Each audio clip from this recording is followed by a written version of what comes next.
Tell me what. Yeah. Okay. Sorry. Okay. Welcome to Turf Television. Right now, we are at Marilyn Monroe's crypt. She was born Norma Jean Baker, was buried as Marilyn Monroe, and although her final resting place was supposed to be modest and private, the power of her popularity continues to draw fans and fellow celebrities alike. Oh my God. Even after their demise. Take it away, co-host. Girl. Testing, okay. New co-host on deck. It is also the final resting place of Hugh Hefner, who also bought the tomb next to Monroe's in 1992, so that he could spend eternity alongside Playboy's first playmate. Marilyn Monroe's earthly remains are interred in the Crypt number 24 in Corridor of Memories, a complex above-ground crypts on the west side of the cemetery. 20 years after her death, Joe DiMaggio had red roses delivered to her simple grave for 3 times a week. Hyphy TV out. Oh, I don't even remember what our name was. Already live. This is Turf Television, part 2. Do apologize for the extremely long commercial break, but we're back. We are located at, I don't even remember, Griffith Park at the old zoo picnic area. In a quiet area of Griffith Park in Los Angeles, you can picnic in a bear grotto and climb inside of a monkey cage.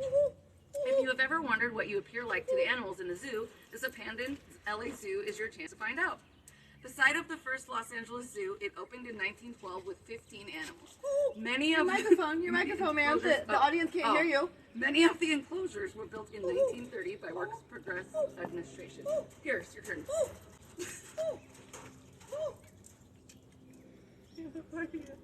Is it still going? I'm surprised. Did you tell them about the 15 animals? Yes.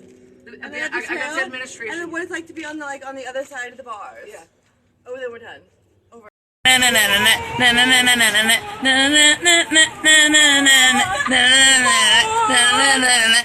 we are sober as a bird.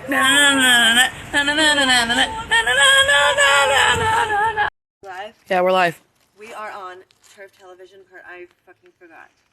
December 6th, 1959, in a mansion that sits on the Los Feliz hilltop in Los Angeles. Oh, I can kind of see if I zoom in. Dr. Harold Perelson struck his wife to death with a hammer, severely beat his 18-year-old daughter, and then ended his own life using a concoction of water, acid, and tranquilizer pills. Side note, I also know she drowned in her own blood. For the next 50 years, the Los Feliz murder mansion would remain completely untouched and uninhabited by anyone. A year after the gruesome Oh, the windows are broken too. The mansion was sold to a couple, but they never moved in. Neighbors saw them bringing boxes, but no one ever spent the night. Later, it was given to their son in heritage, who also never spent the night. He only came to come and visit and feed his 2 cats, leaving the murder scene, even blood droplets on the wall, the presents from that night untouched, unwrapped, and covered in dust. What more is the mystery? One main hotel in downtown Los Angeles has a history of suicide, murder, and madness stretching back more than 50 years when the location was known as the Cecil Hotel. Ooh. The Cecil was built In 1927, my voice is gone. In a bid to attract businesses to Los Angeles, bustling downtown area. However, after 22 years of decline and the economic strain of the Great Depression, the respectable businessmen staying here, I can't see, began seeking beds elsewhere than the Cecil's 700 rooms. The suicide started in the 1950s. At least 3 people jumped to their deaths in the room with the Cecil. One woman landing on a homeless pedestrian.